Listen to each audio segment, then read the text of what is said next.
হৈছে বাৰু হঠাৎ ঘৰটো সলনি কৰি পেলালে আৰু তেওঁলোকৰ তিনিজনৰ পৰা এজনৰো ফোন লগা নাই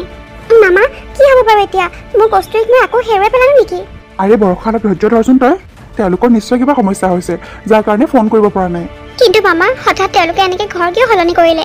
কষ্টুৰীহঁত থকা সেই ঘৰটোৰ ওচৰতে মোৰ চিনাকি দোকানী এজন আছে তেওঁলৈ ফোন কৰিলেহে গম পালোঁ তেওঁলোকে বোলে কষ্টুৰীক লৈ ক'ৰবালৈ গুচি গ'ল ৰচোন বৰষা ক'তনো যাব এইখন চহৰতে থাকিব বৰষাৰ দেউতাকে দেখোন চহৰতে চাকৰি কৰে কিন্তু তেওঁলোকে বাৰু কিয় মোৰ ছোৱালীজনীক মোৰ পৰা ইমান আঁতৰ কৰিব বিচাৰিছে তেওঁলোকে হয়তো ভাবিছে মই সদায় সদায় কষ্টুৰীৰ ওচৰলৈ যাম কিন্তু মইতো সদায় সদায় গৈ তেওঁলোকক আমনি নকৰিলোঁ হ'লে মাত্ৰ মাজে মাজে গৈ মোৰ ছোৱালীজনী ঠিকে আছেনে নাই সেইটো চালোগৈ হ'লে বৰষা তুমি চিন্তা নকৰিবা মই তেওঁলোকৰ ঠিকনা বিচাৰি উলিয়ামেই তেওঁলোকক বিচাৰি নাপালে বহুত ডাঙৰ লোকচান হৈ যাব লোকচান কি লোকচান হোৱাৰ কথা কৈছে জুৰি বাইদেউ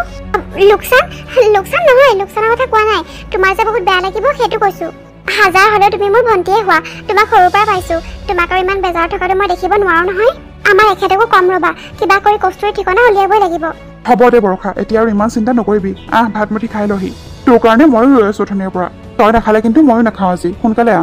কষ্টুৰী মাক আৰু দেউতাকে নিশ্চয় মা আৰু মোৰ ভয়তে ঠিকনা সলনি কৰিলে নাই এনেকৈ সোণৰ কণীৰ পৰা হাঁহজনী হাতৰ পৰা হেৰাই যাব দিব নোৱাৰি নহয় মই যে কিমান সপোন দেখিছিলোঁ একো নকৰাকৈ মাহে মাহে পইচা পাই থাকিম তেওঁলোকৰ পৰা একো চিন্তা নকৰাকৈ আৰু গোটেই জীৱনটো কটাই দিব পাৰিম বুলি ভাবিছিলোঁ কিন্তু এতিয়া বা তেওঁলোক ক'লেই গ'লগে সোনকালে বিচাৰি উলিয়াবই লাগিব যাওঁ এখেতক ফোন কৰি কথাটো কওঁগৈ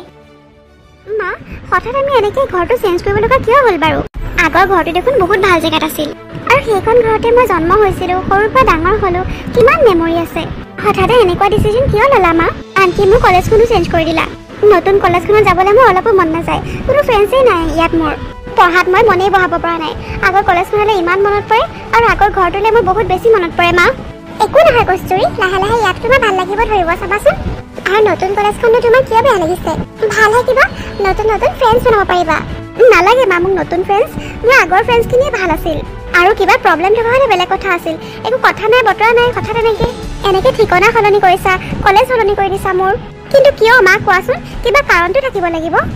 আমাৰ আগৰ ঘৰটোৰ পৰা তোমাৰ পাপাৰ অফিচলৈ বহুত দূৰ হৈছিল সেইকাৰণে এতিয়া অলপ অফিচৰ ওচৰলৈ শ্বিফ্ট হ'লোঁ ইমান বেছিও দূৰ নাছিল মা পাপাৰ অফিচলৈ সেইখন ঘৰৰ পৰা মাত্ৰ 10-15 মিনিটহে লাগিছিল ওচৰে আছিল বাৰু তথাপিও তোমাৰ পাপাৰ সদায় লেট হৈছিল অফিচলৈ আহোঁতে সেইকাৰণে এই ডিচিজনটো ল'লে ঠিক আছে বাৰু সেইটো বুজিলোঁ কিন্তু মোৰ কলেজখন কিয় চেঞ্জ কৰিলা আৰে কষ্টুৰী এইখন কলেজ আগৰখনতকৈ বহুত বেছি ভাল হয় টিচাৰ্ছখিনিও বহুত ভাল ইয়াৰ আৰু এইখন কলেজৰ পৰা 5-6 জন ল'ৰা ছোৱালীবোৰৰ ভাল প্লেচমেণ্ট হৈছে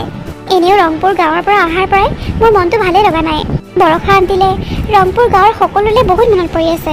তাতে আকৌ এতিয়া মোৰ আগৰ ফ্ৰেণ্ডছখিনিও নাই কিমান যে বেয়া লাগিছে মোৰ হ'ব দিয়াচোন কষ্টুৰী লাহে লাহে চব ঠিক হৈ যাব তোমাৰ পাপা অফিচৰ পৰা আহিবই হ'ল মই যাওঁ ৰন্ধা বঢ়া কৰোঁগৈ এই ৰংপুৰ গাঁৱৰ পৰা অহাৰ পিছতে ছাডেনলি মা পাপাহঁতে এনেকুৱা ডিচিশ্যন কিয় ল'লে বাৰু বৰষা আন্টিলৈ ফোন এটাকে কৰোঁ মনটো বৰ বেয়া লাগিছে আৰে এয়া কি বৰষা আন্টিৰ ঘৰৰ ফোন নাম্বাৰটো মোৰ মোবাইলত নাই যে আৰু ৰাজীৱৰ নাম্বাৰো নাই ৰংপুৰ গাঁৱৰ কোনো মানুহৰ নাম্বাৰেই নাই মোৰ মোবাইলটো মাজে মাজে মায়েহে লয় তাৰ বাহিৰত আৰু কোনেও নলয় তাৰমানে মায়ে ডিলিট কৰিলে নাম্বাৰবোৰ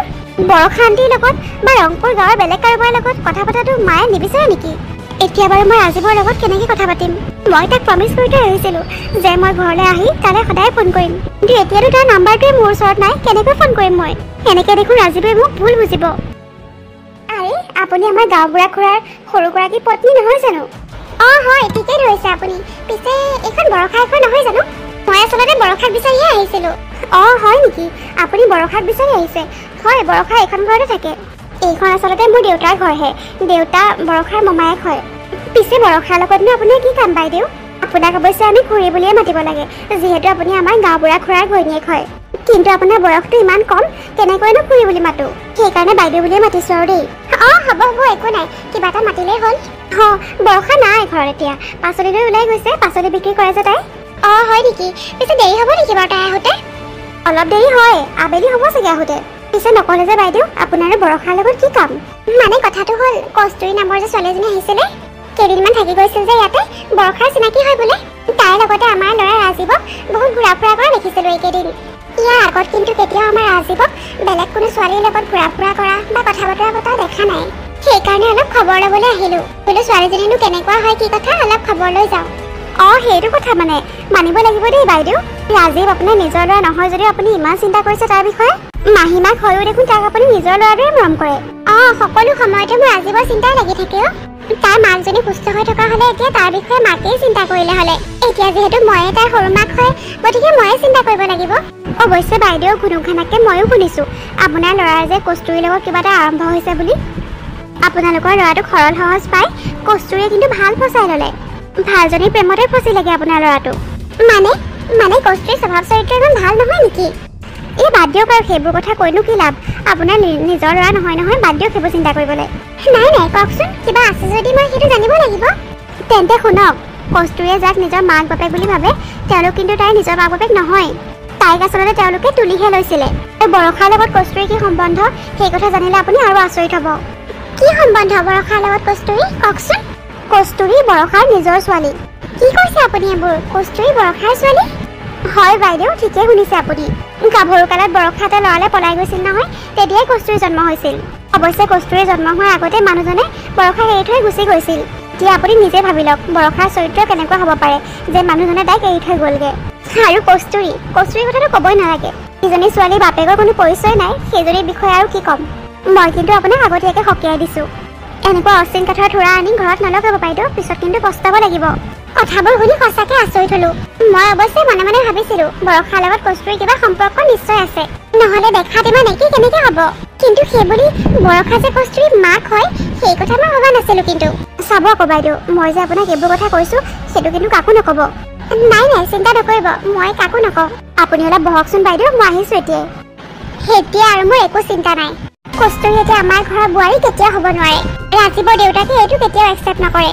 আৰু হয়তো সঁচা কথা গম পালে ৰাজীৱে কস্তুৰীক পাহৰি থাকিব এতিয়াহে মনটো ভাল লাগিছে মোৰ এতিয়া মই নিহাৰিকাক এইখন ঘৰৰ বোৱাৰী কৰি আনিব পাৰিম ৰাজীৱে চাগে মোৰ বিষয়ে কি ভাবিছে ঠিক নাই ৰংপুৰ গাঁৱৰ পৰা অহা 2 দিন হৈ গ'ল এতিয়ালৈকে তালৈ ফোনেই কৰিব পৰা নাই বাৰু মোৰ ওচৰত তাৰ নাম্বাৰটোৱে নাই কেনেকৈনো কৰিম কিন্তু সিটো এইবোৰ নাজানে সি নিশ্চয় ভাবিছে মই তাক পাহৰি গৈছোঁ কোনে জানো ফোন কৰিছে ৰিচিভ কৰি চাওঁচোন হেল্ল' কস্তুৰী ৰাজীৱ তুমি হয়নে তুমি ফোন কৰিছা হয় কস্তুৰী ময়ে ফোন কৰিছোঁ তুমিতো মোক পাহৰিয়ে গ'লা মই গম পাইছিলোৱে তুমি যে মোৰ বিষয়ে এনেকৈ ভাবিবা আৰু কি ভাবিম তুমিয়ে কোৱাচোন যোৱা দেখোন 2 দিন হৈ গ'ল আজিলৈকে তুমি মোলৈ এটা ফোনো নকৰিলা ইয়াত থাকোঁতে তুমি কৈছিলা তুমি ঘৰলৈ গৈ সদায় মোলৈ ফোন কৰিবা হ'ব দিয়া গম পালোঁ মই চহৰৰ বাকীবোৰ ছোৱালীৰ দৰে তুমি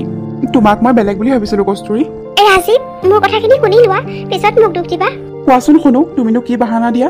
বাহানা নহয় ৰাজীৱ সঁচাকৈ কিয় জানো মায়ে বৰষা আণ্টিৰ তোমাৰ আৰু ৰংপুৰ গাঁৱৰ সকলোৰে নাম্বাৰ মোৰ মোবাইলৰ পৰা ডিলিট কৰি দিলে আৰু ৰাজীৱ পাপাই আমাৰ আগৰ ঘৰটো বিক্ৰী কৰি দিলে আৰু বেলেগ এজেগাত ঘৰ ল'লে আনকি মোৰ কলেজখনো সলনি কৰি দিলে তেওঁলোকে কিয় এনেকুৱা কৰিছে মই একো বুজিব পৰা নাই কি কোৱা কস্তুৰী তোমাৰ মা পাপাই এনেকুৱা কিয় কৰিছে বাৰু তুমি তেওঁলোকক সোধা নাই নেকি সুধিছোঁ ৰাজীৱ কেইবাবাৰো সুধিছোঁ কিন্তু তেওঁলোকে ভালকৈ একো নকয় যিবোৰ কাৰণ মা পাপাই দেখুৱাই মোক সেইবোৰৰ কোনো লজিক নাই মোৰ এনেকুৱা লাগে ইয়াত নিশ্চয় কিবা ডাঙৰ কাৰণ থাকিব লাগিব নহ'লে মা পাপাই হঠাৎ এনেকুৱা ডিচিশ্যন কিয় ল'ব মোৰ তেনেকুৱাই লাগিছে কস্তুৰী কিবা কাৰণ নিশ্চয় আছে থেংক গড যে তোমাৰ ওচৰত মোৰ নাম্বাৰটো আছিল আৰু তুমি মোলৈ ফোন কৰিলা তুমি চিন্তা নকৰিবা কস্তুৰী 2 এদিনতে মোৰ চহৰলৈ যোৱা কথা আছে তোমালোকৰ নতুন এড্ৰেছটো মোক মেছেজ কৰি দিবা মই এবাৰ সোমাই আহিম তোমালোকৰ ঘৰত আংকল আৰু আণ্টিৰ লগত মই কথা পাতি চাম বাৰু কিয় তেওঁলোকে এনেকুৱা কৰিছে ঠিক আছে ৰাজীৱ তুমি আহিবা মই তোমাক এড্ৰেছটো এতিয়াই মেছেজ কৰি দিম কি হ'ল ৰাজীৱ তুমি বোলে টাউনলৈ যাবলৈ ওলাইছা হয় টাউনলৈ যাওঁ কিন্তু আপোনাক কিয় লাগে মোৰ তোমাক কিবা এটা ক'বলৈ আছিল অলপ সময় হ'বনে বাৰু নাই আপোনাৰ কাৰণে মোৰ ওচৰত কোনো সময় নাই মোৰ দেৰি হৈছে মই যাওঁ ৰ'বা ৰাজীৱ তোমাৰ কস্তুৰীৰ বিষয়ে এতিয়াও শুনিব নিবিচাৰানে কথাটো কস্তুৰীৰ বিষয়ে আপুনি কি ক'ব মোক ৰাজীৱ তোমাৰ কস্তুৰীৰ বিষয়ে মই এনেকুৱা কিছুমান কথা জানো যিবোৰ শুনিলে তোমাৰ ভৰি তলৰ পৰা মাটি খহি যোৱা যেন লাগিব